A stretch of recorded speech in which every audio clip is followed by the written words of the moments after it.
ambayo yameweza kuafikiwa. Kumbuka ni kila mwaka ama ni hatua ya kila mwaka ambayo rais huweza kuifanya katika kufika bunge hili. Kwa hivyo mwaka jana pia aliweza kuwa hapa na akaweza kuzungumzia masuala tofauti tofauti.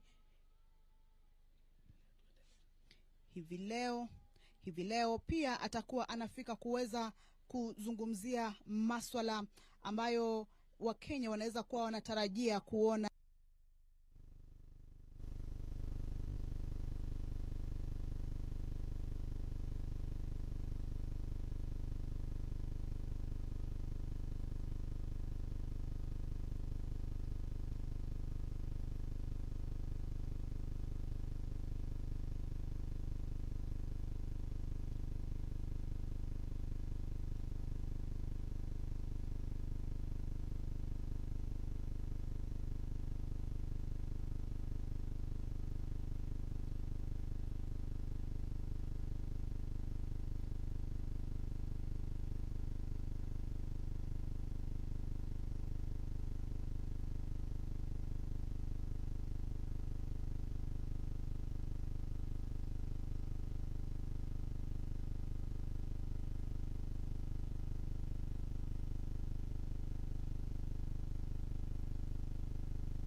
Na tuombe. Ewe Mwenyezi Mungu, twakusihi ututazame kwa neema nyingi na baraka, sisi watumishi wako ambao umeridhika kutuita kwa nyadhifa za uongozi katika jamhuri hii yetu. Twakuomba utuajalie tuyatende na kufikia mambo yote atakayofikishwa mbele yetu kwa njia ya haki na uaminifu, ili kustawisha amani, ufanisi na heri ya nchi yetu na wale ambao haja zao umezikabidhi mikononi mwetu. Amen. You may be seated.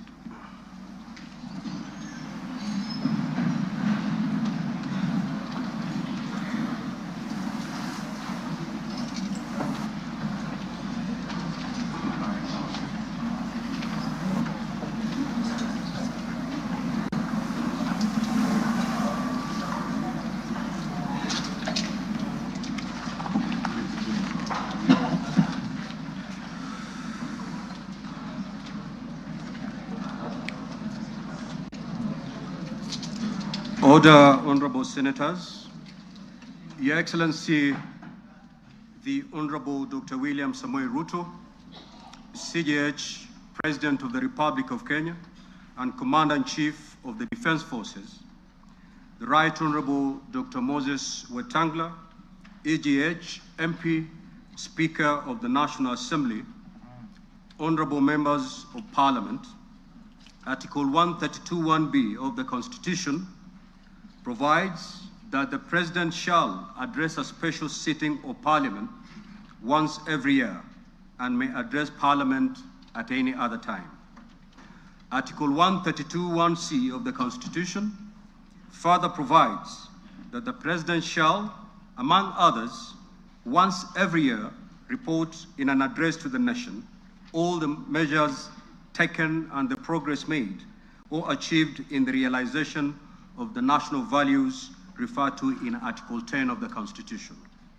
In addition, Article 247 of the Constitution requires the President, in his capacity as the chairperson of the National Security Council, to report to Parliament annually on the state of the security of the country. In this regard, the Chief of Staff and Head of Public Service, via the letter reference EOP/1 Cap.26/4A Volume 7/1, dated the 3rd of September 2025, informed the Speakers of the Houses of Parliament of the intention of His Excellency the President to address Parliament. Consequently, and upon consultation, the address to Parliament by His Excellency the President was scheduled for today, Thursday, 20th November 2025. Pursuant to Standing Order 25(2) of the Senate Standing Orders, I notify honorable senators of the place, date, and time of today's special sitting via Gazette Notice number 16/518, which was published in a special issue of the Kenya Gazette on Wednesday, 12th of November 2025. Further, together with the Right Honorable Speaker of the National Assembly, we notified all members of Parliament and the general public of today's special sitting via notices placed in the Daily Nation and the Standard newspapers of Wednesday, 12th November 2025. Accordingly, honorable members, this special sitting is properly convened. I thank you.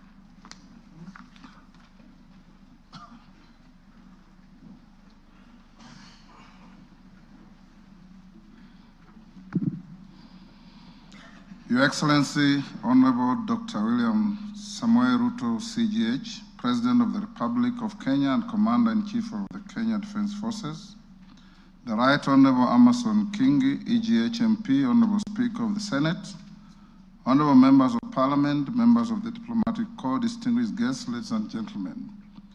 Article 1321(b) of the Constitution requires the President to address the nation once every year and at any other time.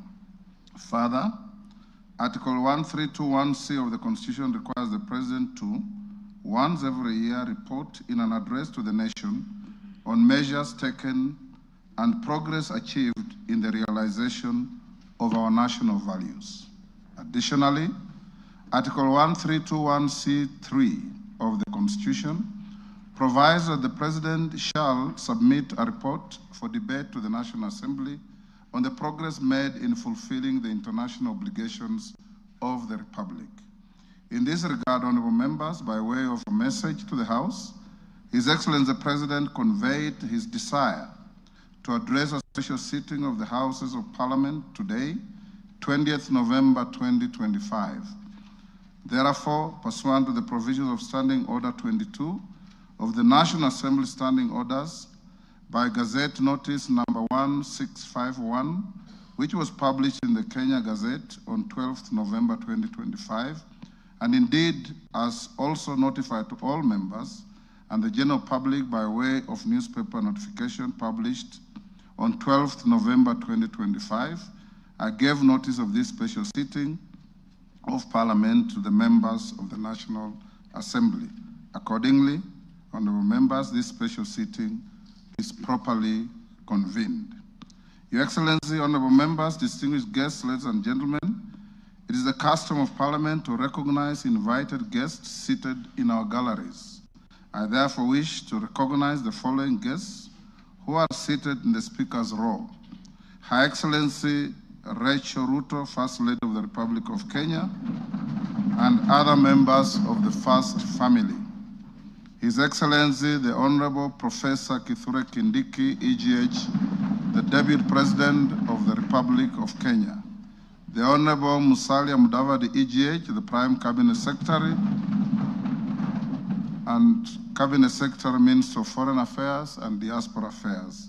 Your Excellency, honorable members, also present this afternoon is the Chief Justice and President of the Supreme Court, Honorable Lady Justice Martha Koome, EGH.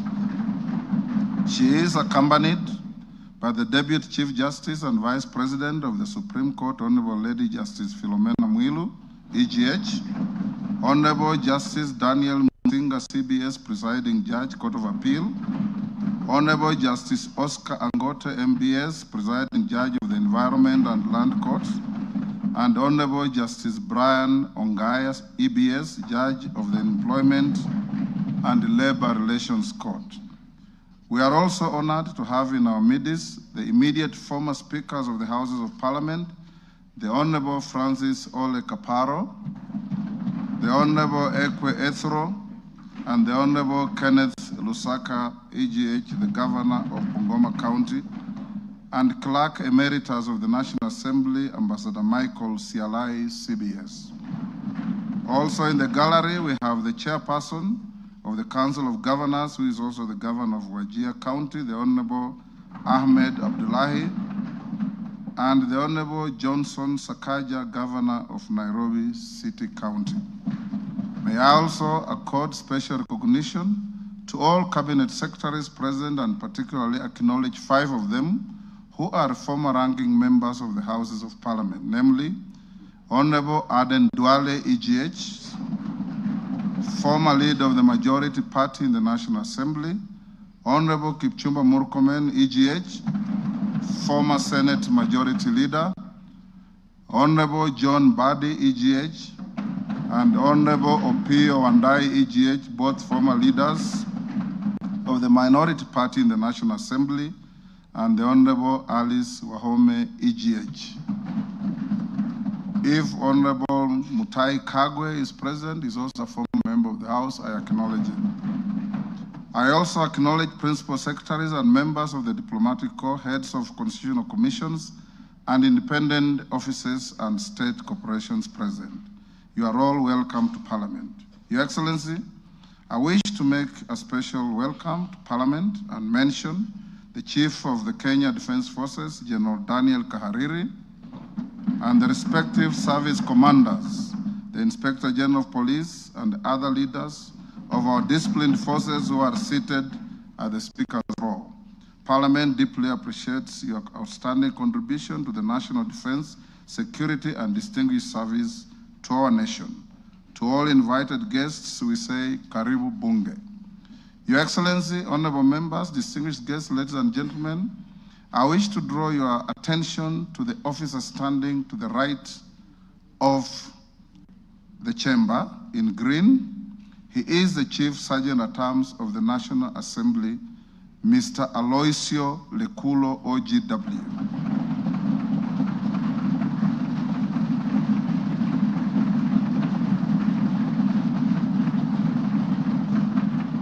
Your Excellency, this special mention of this gallant son of Kenya is for the reason that he comes from the smallest community in our nation, the El Molo community, a community which, according to our last census, numbers just about 500. He has risen through the ranks as a high school teacher, as a DO, and competitively employed in Parliament in the year 2006 in the Sergeant's office, rising to become the Chief Sergeant at Arms. Today is his last day on duty, having served diligently in public service.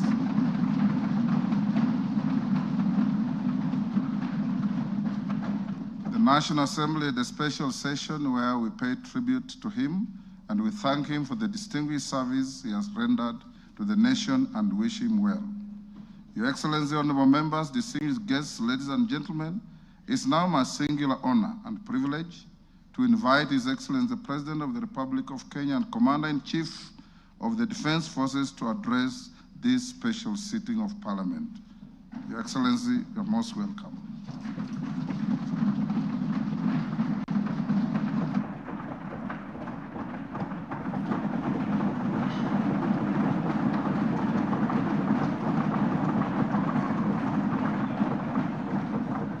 Thank you very much.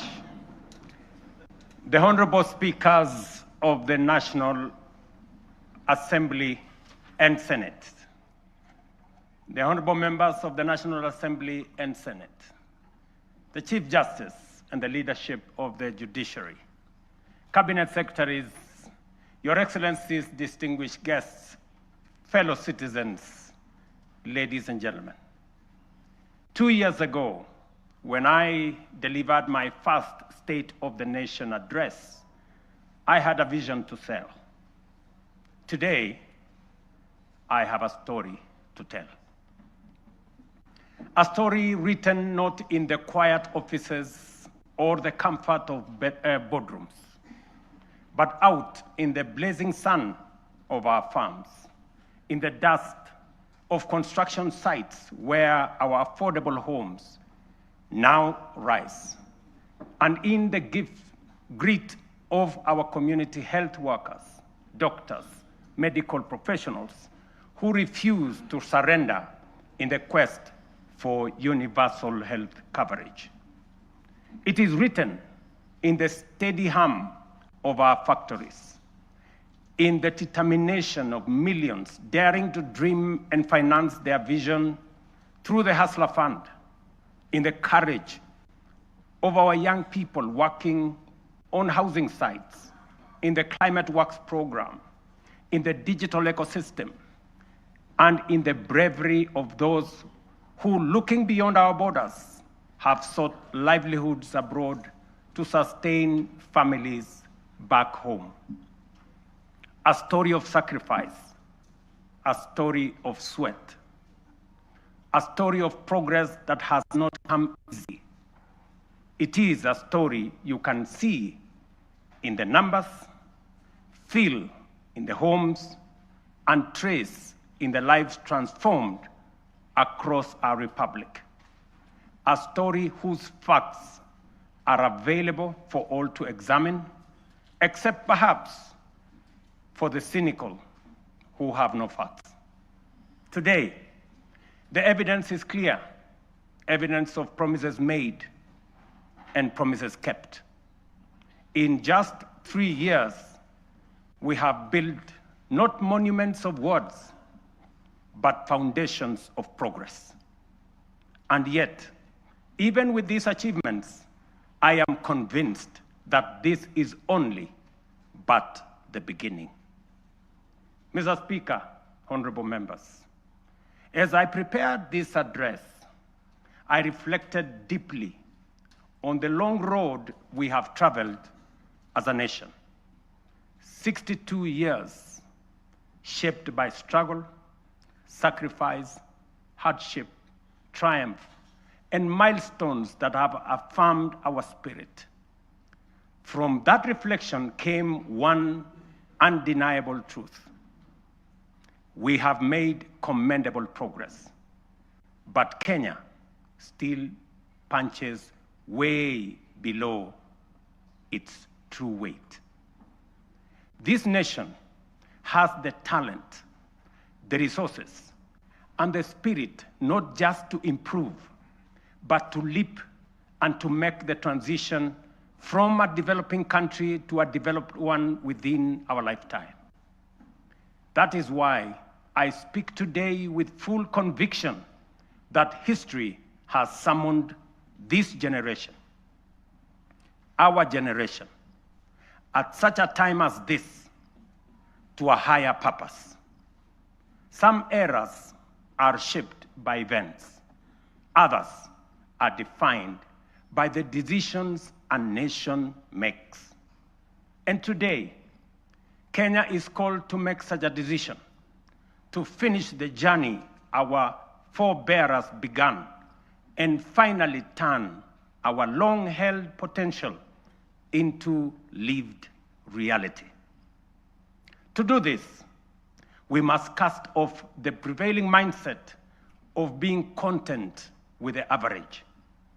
We must step beyond the comfort of the familiar and the ordinary and reach with courage, clarity, and conviction for nothing less than excellence and greatness. Therefore, as we examine the achievements of the past 3 years, results that have laid a firm foundation for equality of opportunity and a nation where no one is left behind, today I will also place before you not just a vision, but a national project that is realistic, grounded, and entirely within our reach. A vision not just to grow, but to transform.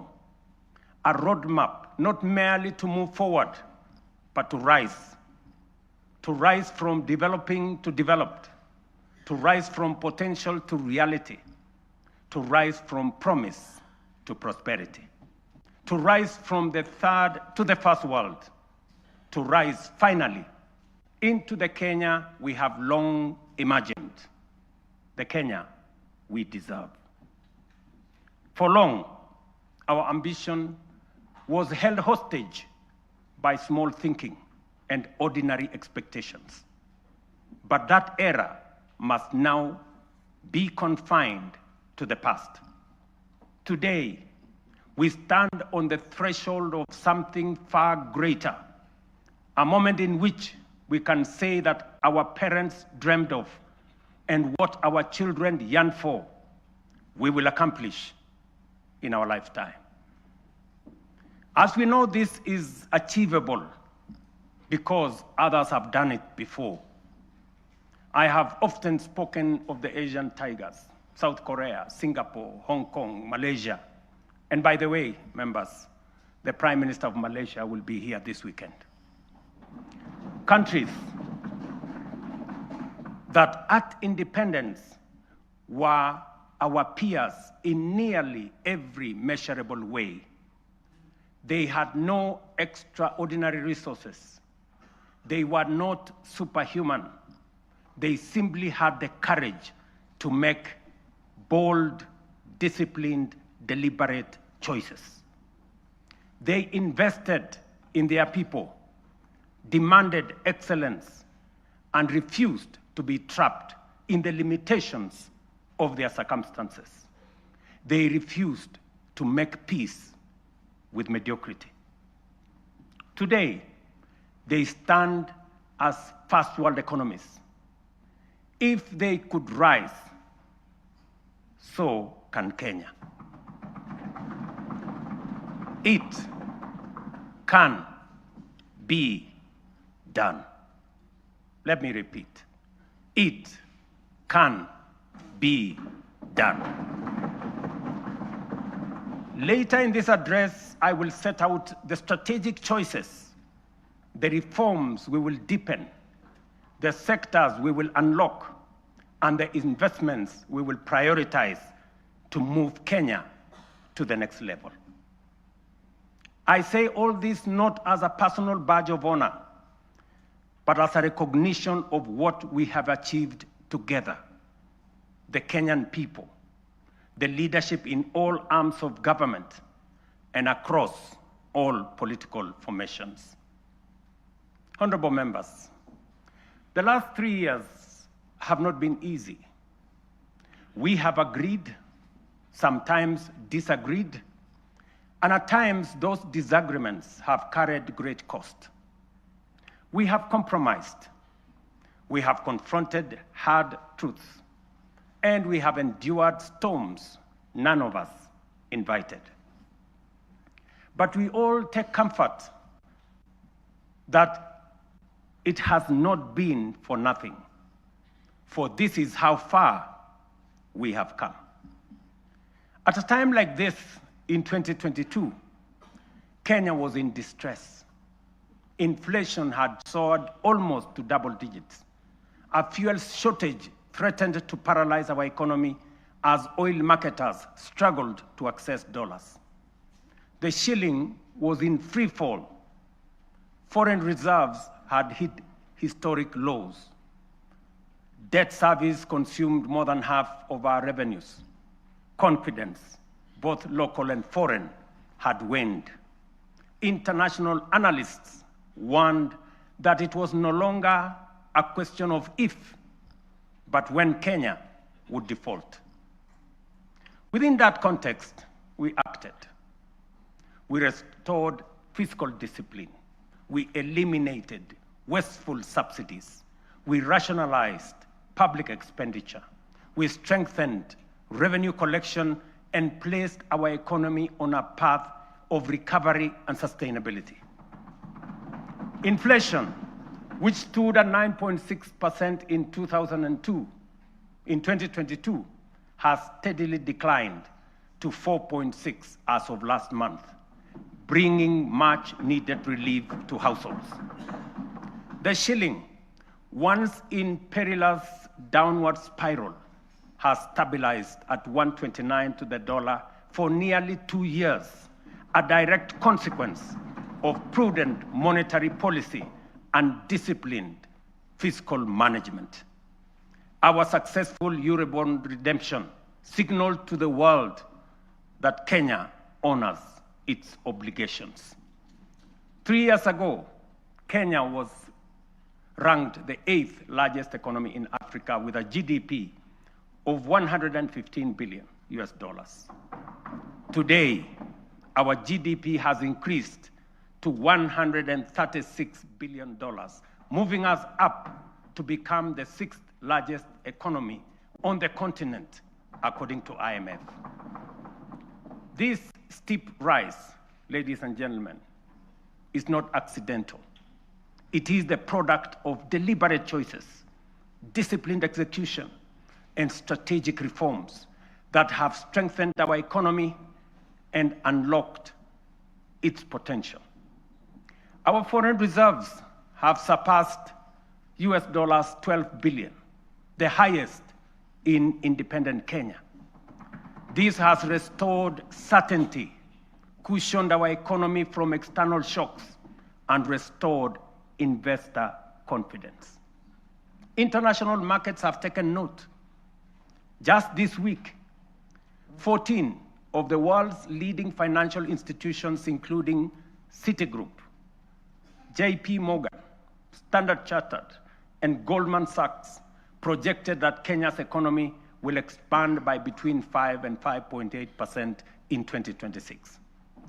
This confidence is anchored in solid fundamentals: lower credit costs, rising exports, improved household spending driven by low inflation, and a broadly stable macroeconomic environment.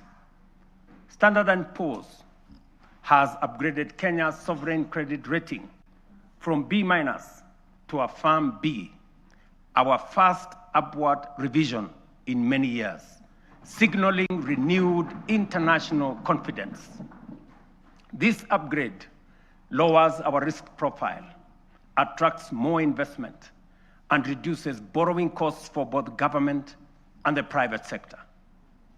Fellow citizens, our foreign direct investment has more than tripled from US dollars 463, or about 60 billion shillings in 2021, to US dollars 1.5 billion, almost 195 billion Kenya shillings in 2024. In the last 36 months, over 300 new businesses, including 500 foreign companies, have registered and set up shop in Kenya, reflecting renewed confidence and improved ease of doing business.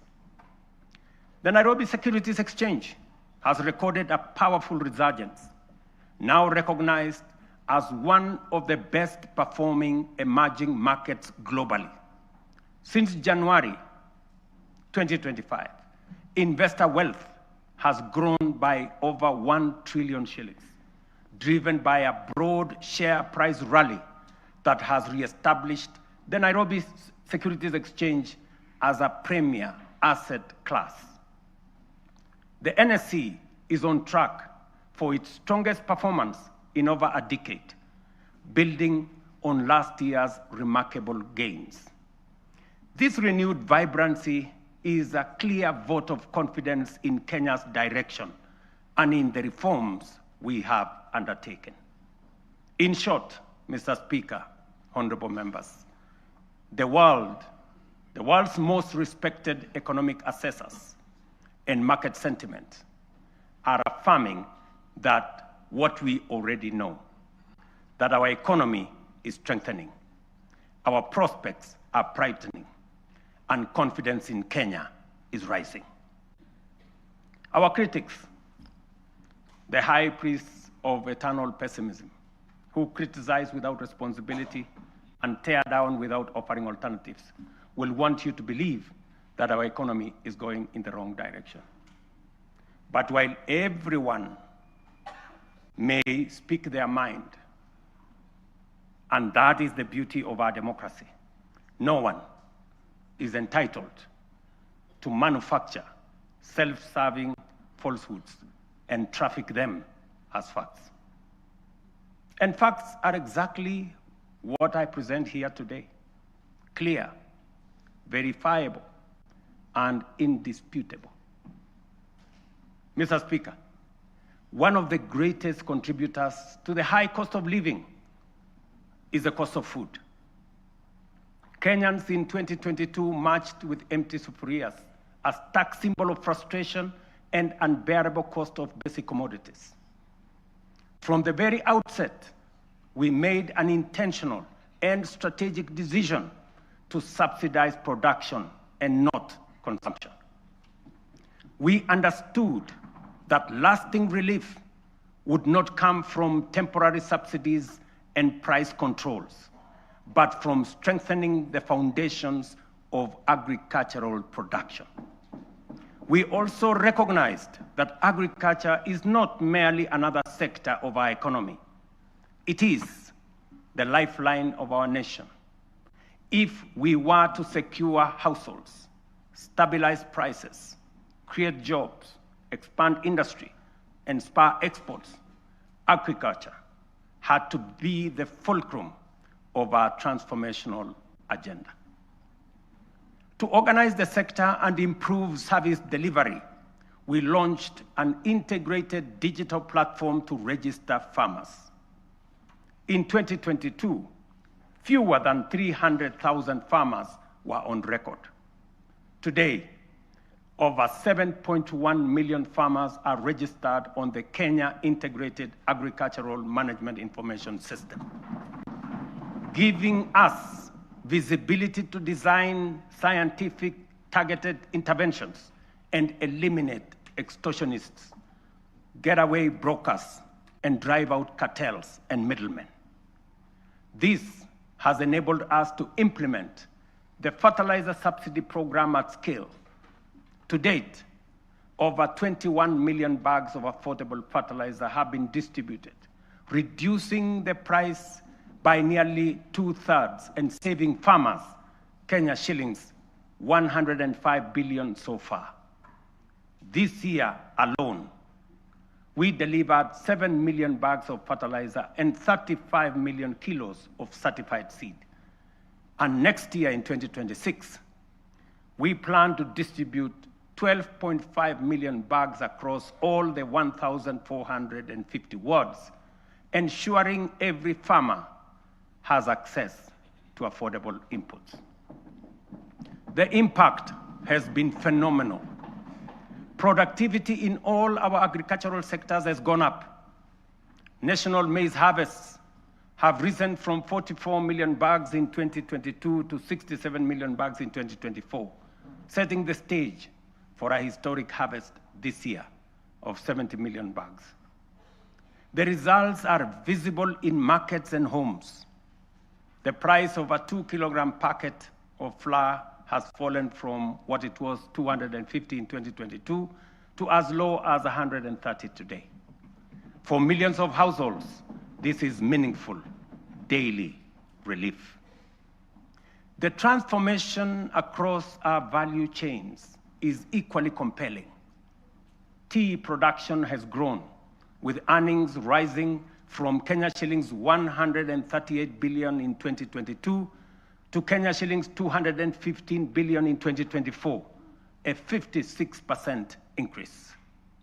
The coffee sector, once on the brink of collapse, is roaring back.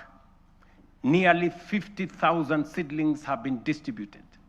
Earnings have risen from an average of Kenya shillings 70 per kilo to now between 120 and 150 shillings per kilo. We are on track to increase exports from 48,000 metric tons to 60,000 metric tons this year, and projected to reach 150 million tons in 3 years' time. Edible oils acreage under production expanded by 90% between 2022 and April 2025, cutting the edible oil import bill by 17 billion in 1 year. By 2027, we aim to halve this bill, saving Kenya nearly 60 billion in foreign exchange. Cotton production has nearly tripled. Cashew nut yields have grown following the distribution of 900,000 seedlings, and so has coconut output after the provision of 1 million seedlings. The sugar sector, long troubled, is now stabilizing. Area under cane is up by 200,000 acres. Production has surged 76% to over 815,000 metric tons. Imports are down 70%. To secure this process, we have leased Nzoia, Muhoroni, Sony, and Chemelil factories to competent private sector operators. Our livestock value chain is rising. Leather exports are up 56% to Kenya shillings 2.5 billion. Local shoe production now exceeds 11 million pairs, and meat exports have grown 45% to 12.5 billion. In dairy, milk production has surged to 5.3 billion liters, while exports have nearly doubled to 9.4 billion. Dairy farmers' support has enhanced with the installation of 230 new milk coolers. Nearly 8 million animals have been vaccinated, and Kevevapi has produced a record 94 million vaccine doses, which are used locally and also exported to our neighbors in the region. We have reduced the cost of sex semen from 8,000 shillings per dose to 1,000 for our dairy farmers. The outcome of these reforms is unmistakable. We have enhanced food security, raised farmer incomes, driven agro-industrialization, and expanded Kenya's export footprint. This is the transformation we promised, now unfolding across our nation, fulfilling the national values and principles of governance, particularly sustainable development, as required under Article 10 of our Constitution. It is in accordance with this constitutional duty that I report to this House today. Mr. Speaker, honorable members, let me now turn to healthcare, the foundation of human dignity and the heartbeat of every nation that chooses compassion over neglect. Over the last 3 years, we have undertaken the most ambitious transformation of health systems since independence. Reforms rooted in equity, powered by innovation, and guided by a simple conviction that every Kenyan, wherever they live and whatever their means, deserves equal care. 27 million Kenyans are now registered in SHA, more than triple the number ever reached by the former NHIF. This is a demonstration that leaving no one behind was and is not a slogan. It is a promise on course to fulfillment. Additionally, more than 10,000 health facilities across the country have signed in to serve under this new system. But honorable members, real health care begins long before patients reach a hospital. That is why in September 2023, we deployed 107,000 community health promoters, the largest primary health workforce in our history, trained, equipped, and present in every ward in all our 47 counties. Their impact has been extraordinary. Consider 3 statistics. 8.9 million households have so far been visited. 9.9 million diabetes screenings have been done with 134,000 cases diagnosed. 6.5 million hypertension screenings have been conducted with 305,000 cases confirmed. Millions of lives have been touched and thousands saved. This is what equity looks like. This is the meaning of universal health care. This is leaving no Kenyan behind indeed. Behind these numbers stand the community health promoters, quiet, devoted, tireless, heroes of this new era. Today, we honor them. We thank them. To them, we say Kenya is healthier because of you.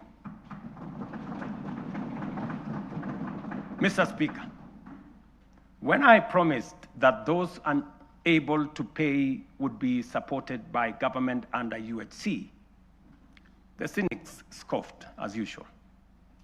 Today, we are paying premiums for 2.3 million vulnerable Kenyans, including orphans, widows, the elderly, and those without income. Because for them, healthcare is not a privilege. And I must commend members of this august House who have stepped in to support vulnerable families in this gesture. We are also modernizing hospital equipment through the National Equipment Project Service Project, replacing the old MES model that burdened counties with heavy upfront costs. Under the new fee-for-service system, private partners install, maintain, and run state-of-the-art equipment, and public facilities pay only when they use them. We have overhauled KEMSA to end the chronic crisis of drug shortages, raising medicine availability from 48% to 68%, and to a projected 90% by the end of this year and 100% by March next year. This is more than healthcare reform. It is a long-deferred promise finally taking shape. A Kenya where every citizen can face tomorrow with confidence, knowing their nation will stand with them in their hour of need. It fulfills our national values and of dignity and equity as stated in Article 10 of the Constitution. In the same spirit, the government is strengthening financial protection for Kenyans under cancer treatment. Social Health Authority will enhance the cancer benefits package from the current 550,000 shillings to Kenya shillings 800,000, effective December 1. This enhancement responds to the rising cost of sustained cancer care and ensures that patients can access quality, uninterrupted treatment without facing financial hardship. Mr. Speaker, honorable members, when I assumed office, our education sector was in distress with a strained CBC transition, a chronic teacher deficit, universities on the edge of insolvency, and overstretched infrastructure. We moved quickly to restore education as the great equalizer. Through the student-centered funding model, scholarships and loans now follow need and merit, placing the learner at the center. Nearly 500,000 students have already benefited from this model. We then tackled the teacher crisis head-on. We have hired, as you all know, 76,000 teachers with 24,000 more to be brought in by January next year. That will translate to 100,000 teachers in 3 years, an achievement unmatched in the history of our country. Together with the national government CDF, we have delivered 23,000 new classrooms and 1,600 laboratories are under construction, easing congestion and giving CBC the dignified facilities it requires. TVET has become the engine of practical skills. Enrollment has leaped from 341,000 in 2022 to 718,000 as young Kenyans embrace engineering, ICT, modern agriculture, hospitality, design, and the trades that power a modern economy. In strengthening education at every level, we are giving life to the national values in Article 10, especially equity, human dignity, and sustainable development, ensuring every child has a fair chance to rise. Mr. Speaker, honorable members, 3 years ago when we said we would deliver affordable housing, the cynics dismissed it. They said it was fantasy. When they realized we were serious, they called it impossible. And when we broke ground across the country, they suggested that these projects would stall. Today, those doubts have given way to a very different question from Kenyans everywhere. How do I own one of these units? That is now the question. Across the country, we are delivering the most extensive housing rollout in Kenya's history. 230,000 affordable homes. And we meet student needs. 178,000 beds have been packaged for universities, TVETs, KMTCs, with 74,000 already under construction, transforming a sector where fewer than 10% once had decent accommodation. Additionally, 270 modern markets are taking shape nationwide, providing vital spaces for women and MSMEs, with another 175 underway, expanding the backbone of local commerce. And through the Nairobi River Regeneration Program, 44,000 young people are restoring the river corridor and preparing sites for 10,000 social homes along the renewed riverfront. The program, the housing program, including markets and hostels, has created over 428,000 jobs.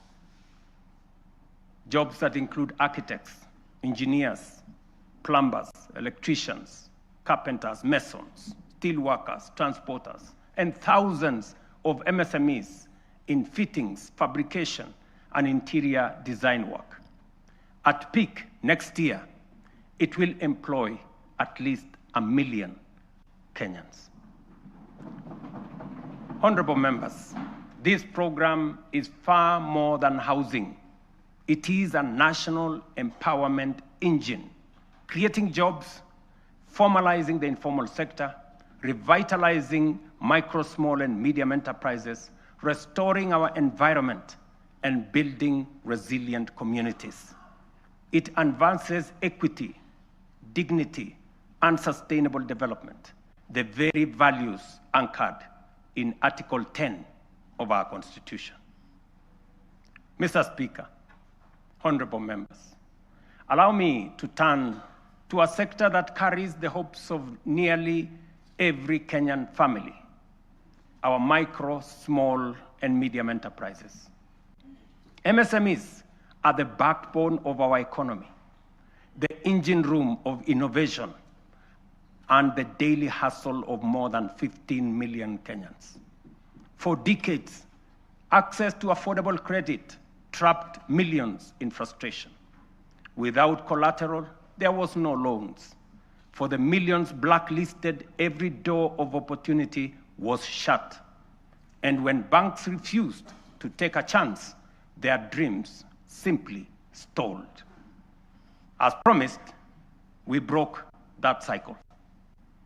The Financial Inclusion Fund, the Hustler Fund, now stands as the largest financial inclusion program since independence, extending over 80 billion shillings to 7 million Kenyans. And those who were blacklisted, the 7 million once blacklisted Kenyans, have since repaired their credits. 3 million small businesses and their owners, previously locked out of the formal finance, are now banked. And 2 million Kenyans are now frequent borrowers. Today, through the Hustler Fund Bridge Facility, 800,000 entrepreneurs are accessing up to 150,000 shillings each without collateral to expand and grow their businesses. But honorable members, credit alone is not enough. Many young people do not lack ideas, they lack opportunity. That is why we launched Nyota, the National Youth Opportunities and Transformation Agenda, one of the most ambitious youth empowerment programs in our history.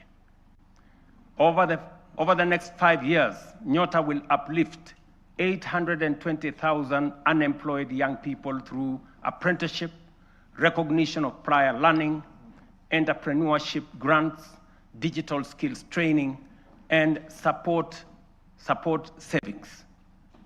When the program is fully implemented, it will have placed 90,000 young people into work or enterprise, certified 20,000 into different skill areas, capitalized 110,000 businesses, and matched savings for 190,000 savers, while building capacity of 600,000 more to undertake government procurement under the ACBO program. Ladies and gentlemen, over the past 3 years, our digital transformation agenda has become one of the most powerful engines of renewal. A quiet revolution changing how Kenyans live, how they work, learn, or do business.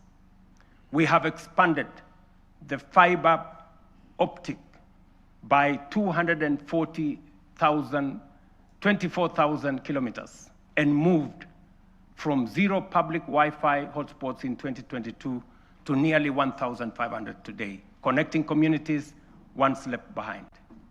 We have set up 300 digital innovation hubs with 400 in the pipeline, gateways where ideas grow and enterprises begin. At the heart of this shift is digital government. From less than 400 services on eCitizen to 22,500, we have delivered one of the fastest digital migration in the world. Access is easier, efficiency higher, leakages sealed, and corruption pushed out. And as our young people are driving it, nearly 2 million have been trained in digital skills, and 300,000 now earn a living online through Ajira, Jitume, and our expanding business process outsourcing sector. Mr. Speaker, having set out the work of the last 3 years, it would be easy, almost comfortable, to pause, congratulate ourselves, and settle into the warmth of modest progress. But comfort is how nations stall. It is how Kenya once slowed while the Asian tigers raced ahead. We cannot allow that. We will not allow that. And we must not allow it. Because this moment demands more of us. More courage, more ambition, and a refusal to settle for the ordinary. As I said earlier, we often speak of the Asian tigers with a reference that makes their rise seem like a miracle from a distant world. We marvel at how they journeyed from poverty to industrial powerhouses, from aid recipients to exporters of world-class goods. And we ask, what secret advantage did they have? History answers us plainly. They had none. Their rise was not magic. It was intentional and crafted through leadership, discipline, strategic investment, and uncompromising rejection of mediocrity. Their stories begin in ruins. The example of post-war Japan, with barely 2,000 kilometers of paved road, and South Korea, whose GDP per capita was nearly identical to Kenya's at independence. Today, Japan commands over 1.1 million kilometers of paved roads, while Kenya has 22,000, 62 years after independence. South Korea's GDP per capita now exceeds $36,000 compared to our own $2,200. These comparisons are not meant to indict us, but to demonstrate what becomes possible when a nation chooses ambition over resignation. From their journeys, clear lessons emerge. These nations set aside small dreams and integrated boldly with global markets. They built first world infrastructure in what was third world environments. They invested obsessively in their people, the engineers, scientists, innovators, and technicians who powered their ascent. They generated electricity from all sources available to power their enterprise, innovation that led to manufacturing, industrialization, and progress. They simplified investment through institutional reforms that allowed capital, technology, and talent to progress without friction. They prioritized production by planning their industries long before those industries emerged. Critically, they nurtured ecosystems of relentless innovation, giving rise to global giants like Samsung, Hyundai, Toyota, and Sony, companies that began modestly and grew to define modern history. The task before us, therefore, is unmistakably clear. If Kenya is to grow at scale, we must raise our ambition. It is for this reason, Mr. Speaker and honorable members, that under my leadership, we are raising the bar of national ambition. And that is why I am today submitting a roadmap to take Kenya to the next level. We are committing to undertake a minimum of 4 major national priorities whose rationale I shall explain. First, we must invest relentlessly in our people, in their education, skills development, scientific training, and innovation capacity. We have already set the foundation through the major reforms in the education sector. We have increased the education budget from 490 billion in 2021 to over 700 billion this year, which has facilitated better infrastructure in our education system, more teachers and trainers, and enhanced funding for our colleges and universities. I have reorganized government departments to establish a dedicated State Department for Science, Research, and Innovation to support the urgent need to scale up STEM courses in our education system, strengthen innovation, promote research, and create a pool of high-level professionals in engineering and science. This structure will also help actualize the 2% research fund needed to make this ambition a reality. We must fund startups and deliberately scale up and commercialize innovation to create new companies. We must actualize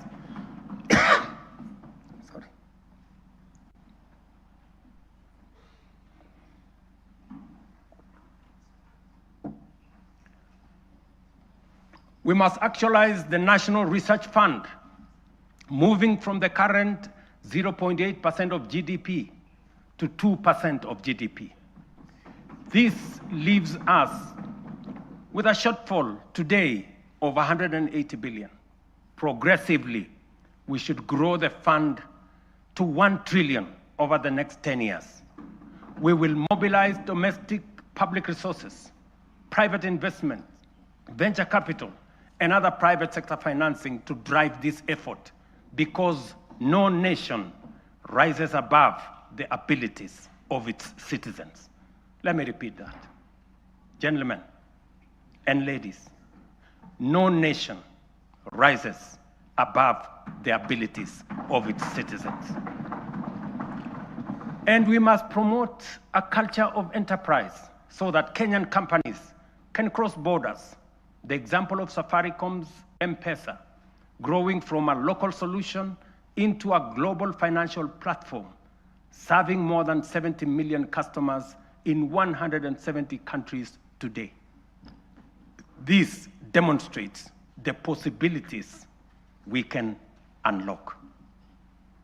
Secondly, we must turn around our economy from a net importer to a net exporter of products, goods, and services.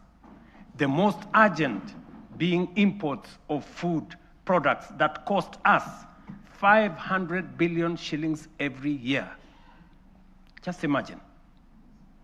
We are importing maize, wheat, rice, edible oil, to Kenya at a cost of 500 billion shillings every year.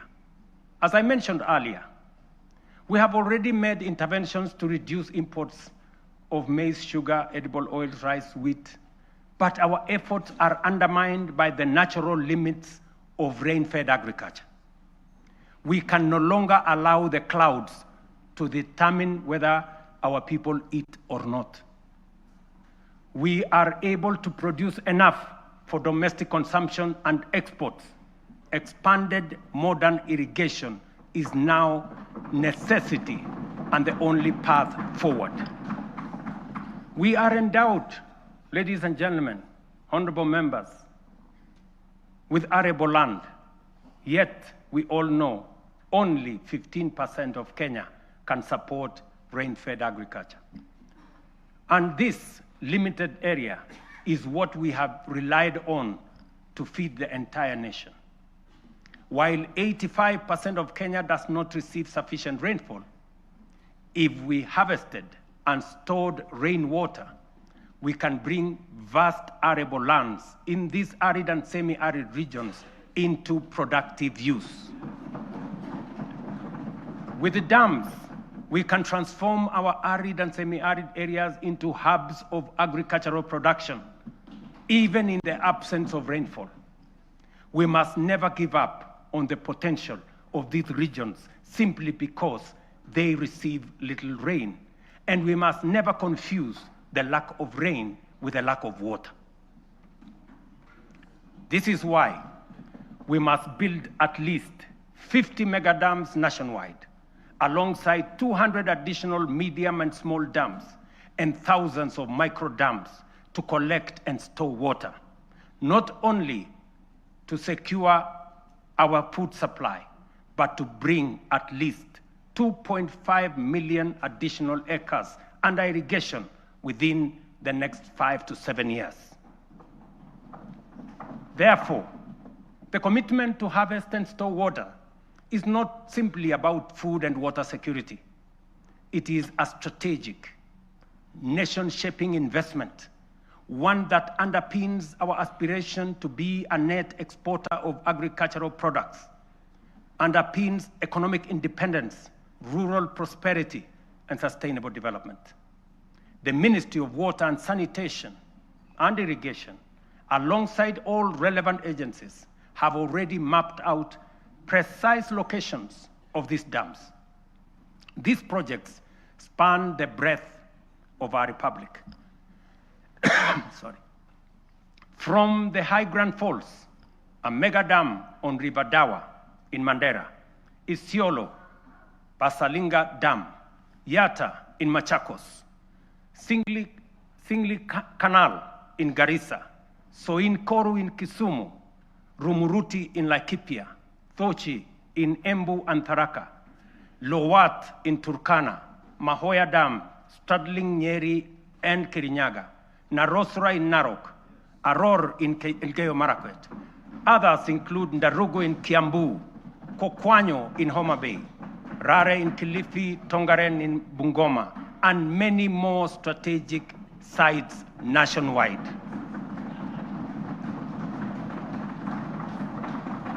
Mr. Speaker, expanded irrigation will also supply the volumes, consistency, and quality of raw materials required for our next economic frontier, which is agro-industrialization. Irrigation will produce the raw materials, and our SEZs, EPZs, and county aggregation and industrial parks will convert them into high-value products for national, regional, and global markets. Honorable members, energy is the lifeblood of any modern economy. No nation has developed without abundant, reliable, and affordable power. This is our third national priority. Although we have an installed capacity of 3,300 megawatts, the intermittence of solar and wind means our farm capacity is only 2,300 megawatts, far below what the Kenya of the present, let alone tomorrow, will require. To drive domestic electrification, industrial manufacturing, e-mobility, green industrialization, digital expansion, and a technology-enabled future, we must dramatically expand power generation.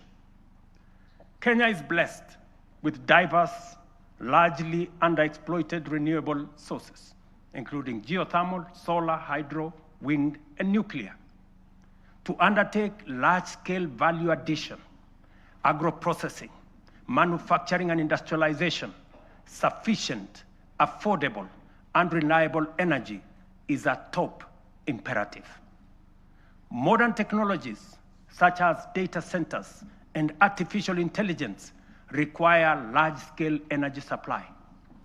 To modernize our economy, leverage on technology to create new opportunities, and to turn our agriculture and natural resources into products, manufacturing and industrialization consume many megawatts of energy.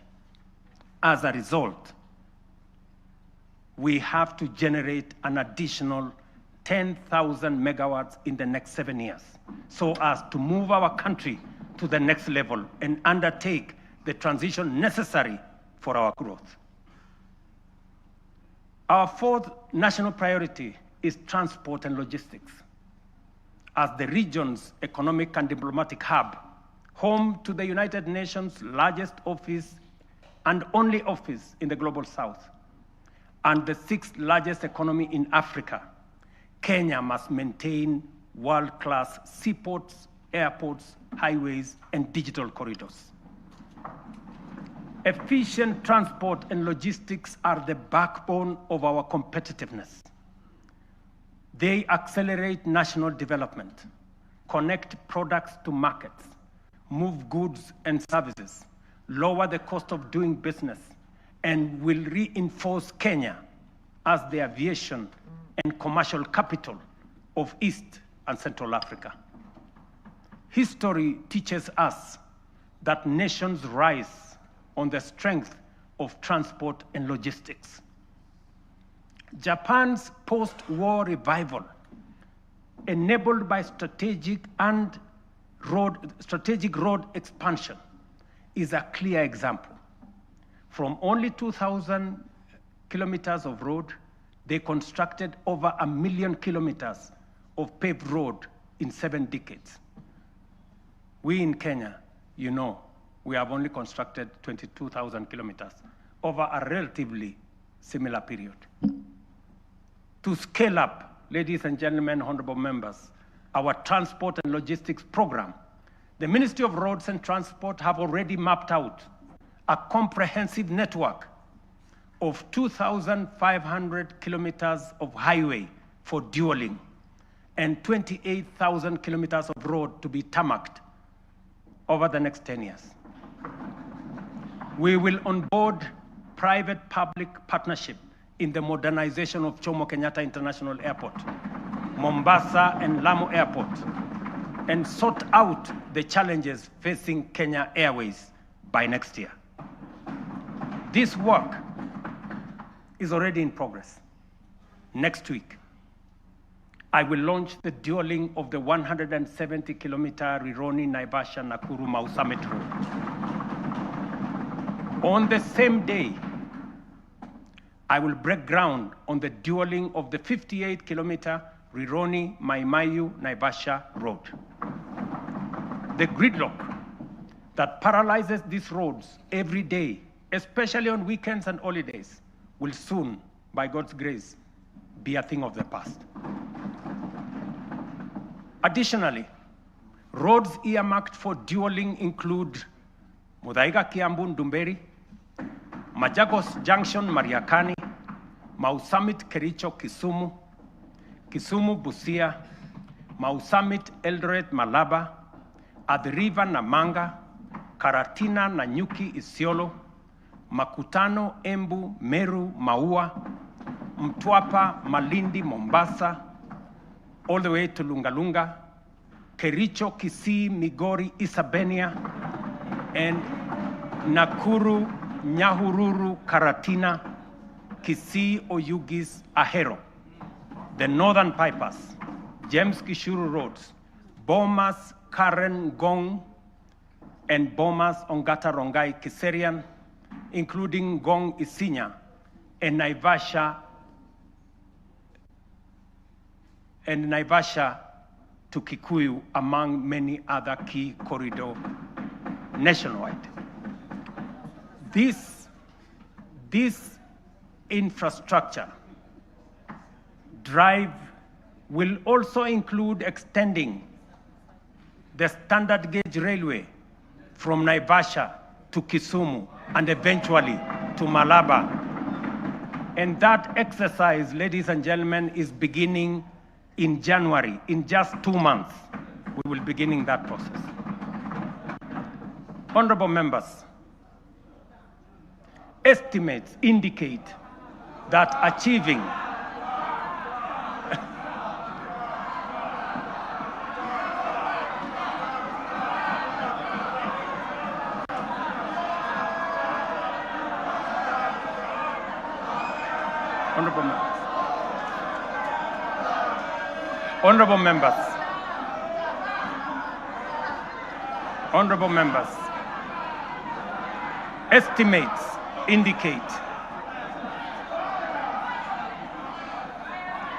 Honorable members,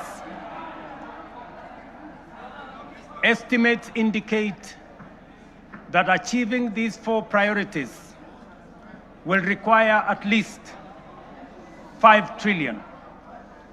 This is undeniably a large sum.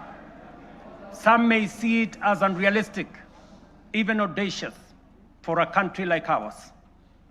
But allow me to recall President John F. Kennedy's words in 1962 as he rallied America to reach the moon.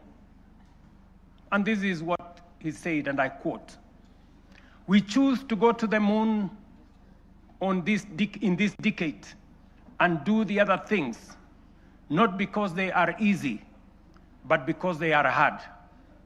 Because that challenge is one we are willing to accept, one we are unwilling to postpone." These 4 projects are our national imperatives, commitments we must embrace without hesitation, not because they are easy, not because they are cheap, but because they are absolutely necessary, because they are worthy of our time. This is the assignment of our generation. This is the purpose for this administration and this parliament, the 13th parliament. And this is the moment we must rise up to. Which brings us to the next question. Given our fiscal constraints, how shall we finance these transformative projects and do so sustainably? The answer, ladies and gentlemen, lies in 2 key financing vehicles: the National Infrastructure Fund and the Sovereign Wealth Fund. As noted earlier, our development ambitions require sustained, large-scale investment in education, in roads, in energy, water systems, logistics, transport, and digital network. Yet, our fiscal space is narrow. We cannot continue funding essential infrastructure through unsustainable borrowing and burdening taxpayers with additional taxes. But neither can we afford to postpone these imperatives without risking our future. There is need to be innovative in the use of our national revenues, or the national revenues at our disposal. There is need to deploy our national assets available to us in creating public-private partnerships that will crowd in the enormous pool of private sector resources available regionally and globally. This is why we will establish the National Infrastructure Fund, whose architecture will be underpinned by the reforms in the Government-Owned Enterprises Bill, passed by this August House, that I will sign into law tomorrow. This fund is the strategic solution that will provide a framework to innovatively scale up our resources to match our ambition. It will fulfill our manifesto commitment to rebuild Kenya's infrastructure while reducing reliance on tax and debt. We will do this by using budgeted resources prudently and introducing a financing architecture that leverages capital markets, diversifies ownership through unlocking of national assets through privatization, and use PPP frameworks to channel private capital into public priorities. For decades, Kenya has privatized major public assets, from Kenya Airways to KenGen, from Kenya Re to Safaricom. Yet, we cannot point to enduring national assets built from privatization proceeds because the funds were absorbed into budgets and spent. The National Infrastructure Fund will break this cycle. All proceeds from privatization will be ring-fenced, preserved, and reinvested into new infrastructure and wealth-creating assets. When ownership shifts to the private sector for efficiency, the benefits to the public will not diminish, they will multiply. For every shilling invested from privatization proceeds, we aim to attract 10 shillings from long-term investors drawn from pension funds, sovereign partners, private equity, and development finance institutions. This multiplier will allow us to build critical infrastructure without adding to tax or debt burden. This model is proven. Australia's Future Fund, Singapore's Temasek, and UAE's Mubadala demonstrate that commercially run public investment funds can grow national wealth and deliver transformative infrastructure. The National Infrastructure Fund is therefore more than a financing tool. It is a generational strategy, preserving value, mobilizing capital, accelerating delivery, and ensuring Kenya becomes stronger, wealthier, and more competitive. Ladies and gentlemen, honorable members, our Constitution under Article 201C stipulates that the burdens and benefits of the use of resources and public borrowing shall be shared equitably between present and future generations. In essence, when we use natural resources or borrow, we must ensure future generations are not left poorer. That is why, alongside the National Infrastructure Fund, we will establish the Sovereign Wealth Fund to give full effect to the constitutional principle of intergenerational equity. A portion of all royalties from natural resources and a portion of proceeds from privatization of national assets will be invested in the fund. This fund will rest on 3 pillars. Number 1, savings, to be invested for the future, as countries like Norway, Kuwait, Saudi Arabia have done with trillion-dollar funds. Number 2, stabilization, a buffer against global shocks, including commodity volatilities, pandemics, and geopolitical disruptions to ensure fiscal stability. And number 3, infrastructure. A carefully managed share will be invested in commercial terms to attract private capital to national projects while growing public wealth. History has already warned us. Along our coast region, titanium deposits have been exploited and depleted. And because we lacked a sovereign wealth framework, future generations will inherit nothing from the resources that we got from titanium. We cannot repeat this mistake. Mr. Speaker, honorable members, that is the scale of our national ambition.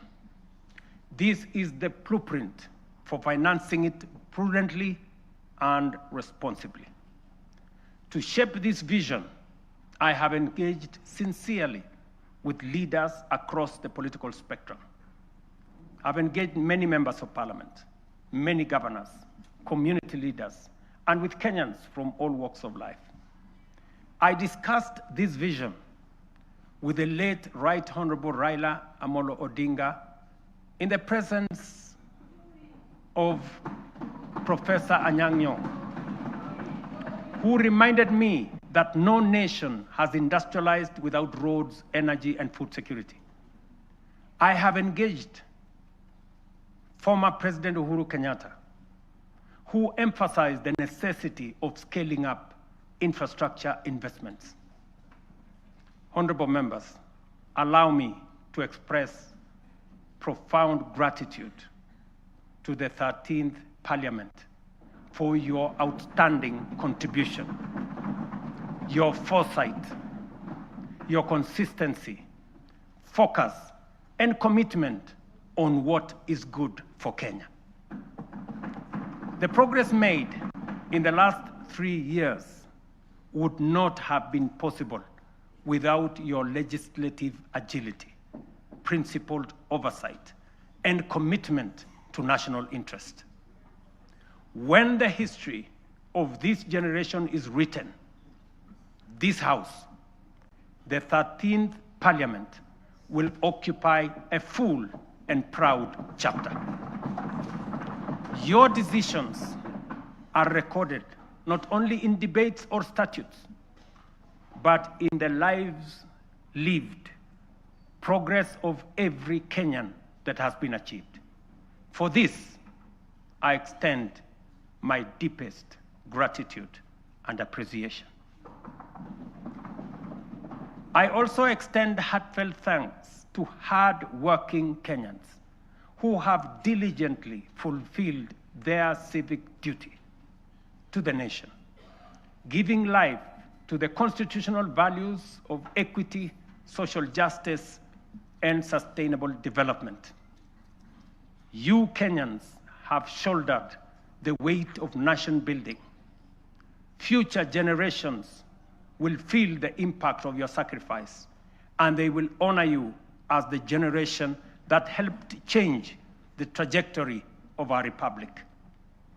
As I conclude, I reiterate that those of us in leadership must bear in mind one critical lesson. Leaders are not ultimately judged by the vision they carry, or the statements they make, or the mantra they repeat. They are judged by the actions they take, the values they generate, the difference they make, and the impact they leave in the lives of the people.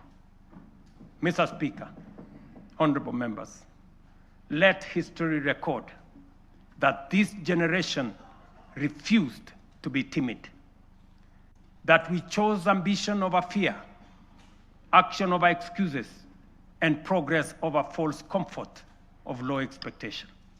Let it be said that when Kenya stood at crossroads, we reached for the higher path. The work ahead is formidable, but so is the Kenyan spirit. This is our moment to lift Kenya to the next frontier. This is our moment to shape a nation worthy of its promise. This is our moment to rise. Honorable members, it is now my pleasure to submit to Parliament the following 3 reports as required by the Constitution. Number 1, reports on all measures taken and progress achieved in the realization of the national values as I have espoused. Number 2, report on progress made in fulfilling the international obligations of the Republic. And number 3, the report of the state of security of the country. Now, therefore, I hand over the reports to the Speaker of the Senate and the Speaker of the National Assembly, and I thank you for your attention. God bless you, and God bless our great country, Kenya.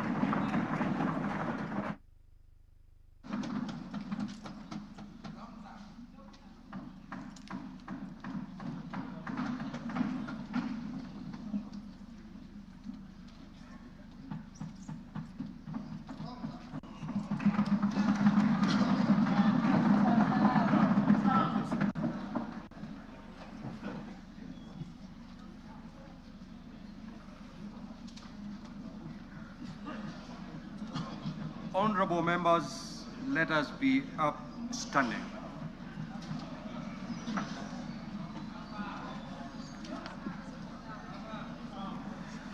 Your Excellency the President, the Right Honorable Speaker of the National Assembly, honorable members and distinguished guests, we have now come to the conclusion of the business of the day, and it is now time to adjourn. The Senate stands adjourned until Tuesday, the 25th of November, 2025 at 2:30 p.m. in the Senate chamber. Thank you. Your Excellency, the President, Right Honorable Speaker of the Senate, honorable members of the National Assembly, the National Assembly now stands adjourned until Tuesday, 25th November, 2025 at 2:30 p.m. May I take this opportunity to invite all honorable members and our guests to a reception at the Parliament courtyard. May I also request all honorable members and our guests to remain standing in your places until the procession of His Excellency the President and the speakers leave the chamber. I thank you.